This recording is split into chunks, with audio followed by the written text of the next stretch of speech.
My mother abandoned me at 4 years old. 20 years later, she comes back saying she missed me. But she only needed my kidney. When I refused, she tried to destroy my life, and the restraining order I got left them speechless. I'm 25 years old. I work in tech as a software developer, and I basically need to tell this story because what happened over the last few months has me still processing a ton of emotions I didn't even know I had. The thing is, my biological mother, Elizabeth, abandoned me when I was 4 years old, and after 20 years of hearing nothing from her, she appeared out of nowhere wanting to reconnect with me. But it turns out the whole thing was a giant, twisted manipulation to get something from me that I never would have imagined even in my worst nightmares. I guess I should start from the beginning, because none of this makes sense if you don't understand how I got here. I don't have many memories from when I was 4 years old, obviously, but what I do know is that Elizabeth left me with the neighbors one random day and simply never came back. Just like that. Just that horrible. She left me there like I was a package she didn't want anymore. No explanation, nothing. The neighbors waited, called social services, and eventually my Aunt Carol, who is Elizabeth's sister, found out what had happened and adopted me. Carol is, for all intents and purposes, my real mom, the only mother I know, and the only one who matters to me. She raised me with so much love, along with my grandparents and my cousin Brandon, who we basically grew up like brothers because we lived in the same house. My childhood after that was, normal, even happy. Carol worked as a nurse. My grandparents took care of me after school. Brandon and I got into typical kid trouble. Played video games, did sports. I never lacked anything. I never felt abandoned because they filled that void before I even understood it existed. The truth is, I didn't find out I was adopted until I turned 18. Carol sat down with me one afternoon, like in the living room of the house, and told me the whole story very carefully, really nervous because she didn't know how I was going to react. She told me that Elizabeth had abandoned me, that she had intervened and legally adopted me, and that she had never heard anything from my biological mother again. I remember sitting there processing the information, and honestly, my first reaction wasn't anger or sadness. It was more like a mental shrug.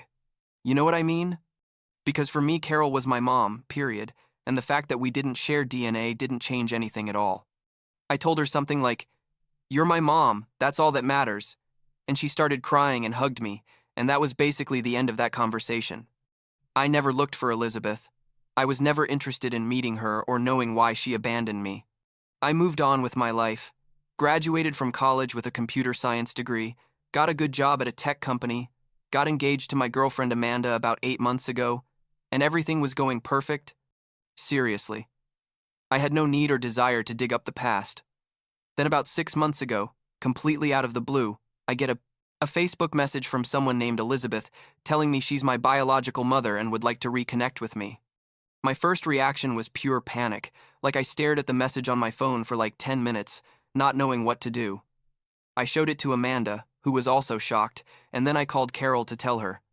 Carol got really serious and told me the decision was completely mine, that she would support me no matter what I decided to do. But to be very careful because someone who abandons a 4-year-old child isn't exactly the most trustworthy person in the world. She was right, obviously. But I guess a part of me, however small, felt curious. Not curious to have a relationship with her, but more curious to know why she did it, what kind of person she was, if she ever thought about me during all those years.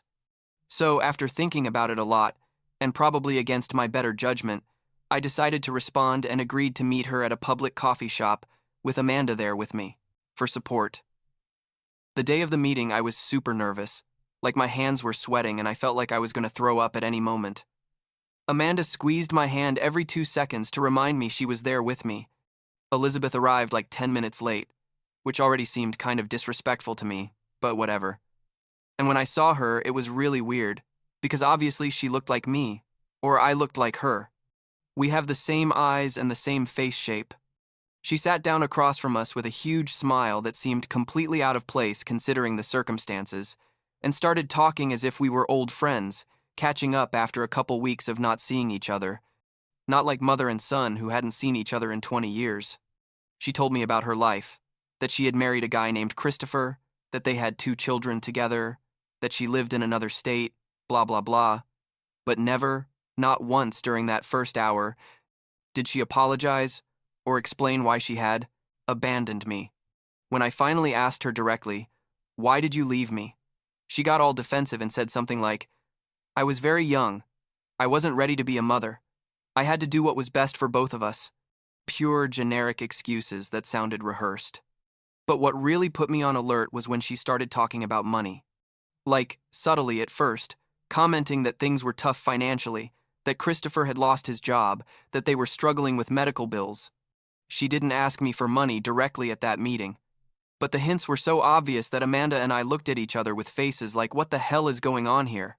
We ended the meeting after like 2 hours. Me basically not saying much more than monosyllables because I was processing everything. And when we left, I told Amanda that something wasn't right, that this whole thing about wanting to reconnect smelled fishy to me. Definitely not give her money, or anything like that. Over the next few weeks, Elizabeth started sending me messages constantly, like every day, talking about how happy she was to have found me, that she wanted to make up for lost time, that she wanted me to meet my half-siblings. I responded very basically and briefly because honestly I didn't feel any connection to her, and I was feeling more and more uncomfortable with the whole situation. Eventually, I sent her a long message, where I basically told her that I appreciated that she wanted to reconnect, but that I wasn't interested in having a relationship with her, that Carol was my mother, and that Elizabeth had lost that right when she abandoned me. I was respectful but firm, and I thought that would be the end of it. How naive I was, seriously. About 2 weeks of blessed silence went by where I thought she had gotten the message, but then I received an email from Christopher, Elizabeth's husband, saying he needed to talk to me, urgently about something important. I was like, now what? But I decided to call him because curiosity got the better of me. Christopher turned out to be a guy who sounded genuinely confused and upset, and he told me something that left me frozen. He hadn't known about my existence until a month ago. Elizabeth had never told him she had a son. She'd given up for adoption, never mentioned anything during all their years of marriage, and he only found out because he found the messages between Elizabeth and me on her computer. He was furious with her for having lied to him for so long, and he told me he wanted to apologize on behalf of his wife for everything that had happened to me. It was a super awkward conversation, honestly, but I liked Christopher. He seemed like a decent guy who had been deceived as much as I had.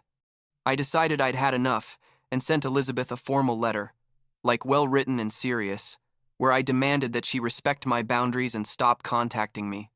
I made it very clear that I didn't want to have any kind of relationship with her, that her appearance in my life had been more disturbing than anything else, and that any future attempts at communication would be considered harassment. I thought that with a letter that direct and formal she would finally understand. But oh, surprise, 2 weeks later I get a Facebook message from someone who turns out to be one of Elizabeth's sons. Technically my half-brother, though I've never seen him that way. The message said something like, "I know Mom contacted you and that you don't want to talk to her, but there's something important you need to know that she hasn't told you." I was super intrigued, obviously, so I responded asking him what was so important. What he told me made me feel physically sick. Turns out Elizabeth has advanced kidney disease and urgently needs a kidney transplant, and apparently nobody in her immediate family is compatible, not Christopher or her other children or any close relatives. So when she did those extensive compatibility tests, she discovered that I, her abandoned son, was a possible compatible donor. And this whole thing about wanting to reconnect with me wasn't out of love or regret or anything remotely genuine, but because she literally needed one of my organs to survive. When I read that, I sat at my desk at the office, unable to move for like 5 minutes, just staring at the screen thinking, really? Really? This woman abandoned me when I was 4 years old, disappeared for 20 years, and now comes back not to apologize or make amends, but to ask me to donate a kidney to her? The audacity, the absolute nerve of that situation left me speechless. I called Amanda immediately, totally upset, and she was just as horrified as I was. Then I called Carol, who got absolutely furious, like I had never heard her so angry in my life. She told me that under no circumstances should I feel obligated to do anything for Elizabeth, that woman had no right to ask me for something like that, and that if she kept harassing me, she herself was going to intervene. My grandparents said the same thing. Brandon was ready to go confront Elizabeth personally. Everyone in my family was outraged. But I needed to confront her myself. I needed to hear from her mouth that it had all been a manipulation from the beginning. So I called her and demanded we meet. We met at the same coffee shop as the first time, but this time I went alone because Amanda had to work, and honestly I needed to do this on my own. Elizabeth arrived on time this time, probably because she knew that I knew the truth and couldn't risk me leaving before talking to her. I confronted her directly, told her that her son had told me everything about the kidney, and she didn't even try to deny it. She started crying, which seemed completely manipulative and fake to me, and started with a speech about how she knew she had been a terrible mother, but that now she needed my help, that I was her only hope, that without a transplant, she was going to die. When she finished her dramatic performance, I told her very calmly that I wasn't going to donate anything to her, that she meant nothing to me, and that she needed to stop contacting me immediately. She got hysterical, started screaming in the middle of the coffee shop about how I was a cruel and ungrateful son, about how she had given me life and I owed her this. People were staring at us, obviously, and I simply stood up and left, leaving her there crying dramatically for her audience. I thought that would finally end everything, but obviously I was wrong. Like a week later, Christopher called me and offered me money for my kidney. Yes, you read that right. They offered to pay me for my organ like it was some kind of business transaction. He told me, he understood, I didn't owe Elizabeth anything, but that he was unwilling to give me $50,000 if I agreed to get tested and consider the donation. I hung up without saying a word, completely disgusted. Who do these people think they are? How can anyone think it's appropriate to offer money in exchange for an organ, especially in these circumstances? I blocked Christopher's number, blocked Elizabeth's, blocked everyone associated with her on social media, and thought that by cutting off all channels of communication, I would finally have peace. But then things got really dark and twisted. One day, my boss called me into his office looking concerned and asked me if there was anything I needed to tell him about my personal life. I was super confused until he told me he had received a call from a woman claiming to be my mother, alleging that I was addicted to drugs and was stealing money from the company to finance my addiction. Yes, Elizabeth literally called my work with false accusations, trying to sabotage my career because I didn't give her what she wanted. Fortunately, my boss knows me well and didn't believe any of it, but he suggested I consider seeking legal protection because that kind of behavior was harassment and defamation. I was shaking with rage when I left that meeting, like my vision was literally red from how furious I was. This woman had not only abandoned and manipulated me, now she was actively trying to destroy my professional life. That same afternoon, I went to see a lawyer recommended by a family friend. I told him the whole story from the beginning, showed him all the messages, emails, Christopher's testimonies about Elizabeth's lies, everything. The lawyer told me I had a very solid case for a restraining order and potentially a defamation lawsuit, considering that Elizabeth had made false accusations to my employer. We started the paperwork immediately. ISIND. I also decided, with Amanda and Carol's support, to make the whole situation public on social media and on a personal blog. I didn't give full names or information that could legally identify her, but I told my story in detail about how my biological mother had abandoned me and then reappeared only to manipulate me and ask me for a kidney, and about how when I refused, she started harassing me and trying to destroy my reputation. The response was overwhelming. Thousands of people commenting their support, sharing similar stories, validating my feelings and decisions. 2 weeks later, my lawyer officially filed the restraining order and the defamation lawsuit. Elizabeth was going to be legally notified and would have to stay away from me, from my work, from my house, from everything. I thought that finally, this would be over and I could start healing from all this trauma. But in one last, desperate and completely insane attempt, Elizabeth and Christopher showed up unannounced at my door on a Saturday morning. Amanda and I were having breakfast when we heard the doorbell. I opened without looking through the peephole because I was expecting a package, and there they both were standing on my porch. Elizabeth immediately started talking, saying we needed to resolve this as a family, that she was dying, and that I had her blood on my hands if I didn't help her. I didn't let them in, didn't even let them finish talking. I told them they had exactly 30 seconds to get off my property before I called the police.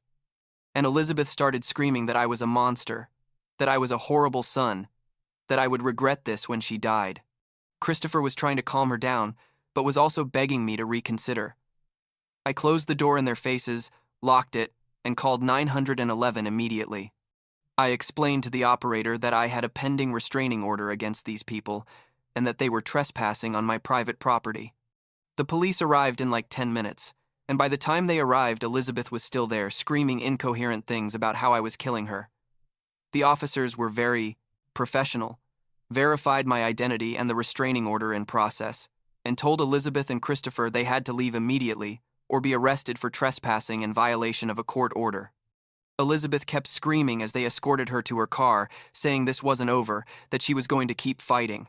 Christopher looked defeated and embarrassed, and honestly, I felt a little sorry for him because it's obvious that Elizabeth had dragged him into all this craziness. After they left, Amanda and I sat on the couch for hours, her hugging me while I tried to process everything that had just happened. I called Carol and she came to the house immediately with Brandon and my grandparents, all super worried and furious. My grandfather, who's like 75 years old and is the calmest person in the world, said that if Elizabeth showed up again, he would take care of her himself, which would have been funny if the situation wasn't so serious. That night I slept terribly, having nightmares about Elizabeth appearing everywhere, at my work, at my house, chasing me nonstop. The restraining order was officially approved 2 days later. Elizabeth can't come within 300 meters of me, my house, my work, or any member of my family. If she violates the order, she will be arrested immediately. My lawyer told me the defamation lawsuit would probably take months to resolve, but that we had a solid case. I also started going to therapy with a doctor, Thompson, recommended by my primary care physician, because honestly, all of this had affected me more than I wanted to admit. In the sessions, I talk about the abandonment, about the manipulation, about how I feel guilty despite knowing I didn't do anything wrong, about how I process the fact that someone who supposedly loved me used me in such a horrible way. It's been like 2 months since the incident at my house, and I haven't heard anything more from Elizabeth directly, though Christopher sent me an email apologizing for everything and saying he was divorcing her because he couldn't continue with someone so manipulative and toxic. Apparently, Elizabeth found another possible donor on a waiting list and is doing compatibility tests, so I guess she doesn't need me anymore, which would be ironic if it wasn't so sad. My life has returned to a sort of normalcy. I'm still at my job. My boss was super understanding about the whole situation. Amanda and I are still planning our wedding for next year. And Carol continues to be the best mom in the world, constantly checking that I'm okay and supporting me in every step of the healing process. What I took away from all this, I guess, is confirmation that family isn't just blood.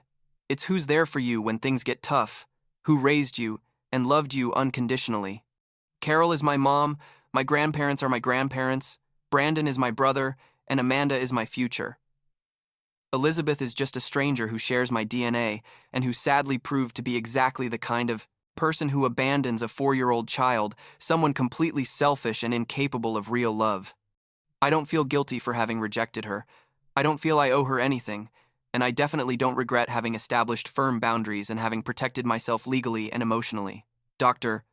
Thompson says, I'm processing everything in a healthy way, and that eventually the anger will transform into total indifference. And I hope he's right, because honestly, I've already spent enough emotional energy on someone who isn't worth it. Last week, Amanda and I were watching a movie on the couch, and she asked me if I ever regretted responding to that first message from Elizabeth. I told her the truth. That part of me wishes I never had because it would have saved me all this trauma. But that another part is almost grateful it happened, because now I know without any doubt that closing that door was the right decision. There's no part of me wondering what would have happened if I had given her a chance, because I already gave her that chance and she wasted it in the worst way possible. Amanda kissed my forehead and told me she was proud of me for standing firm, and that was enough. That's what matters at the end of the day. The people who really love and support you, not the ghosts from the past who only appear when they need something from you.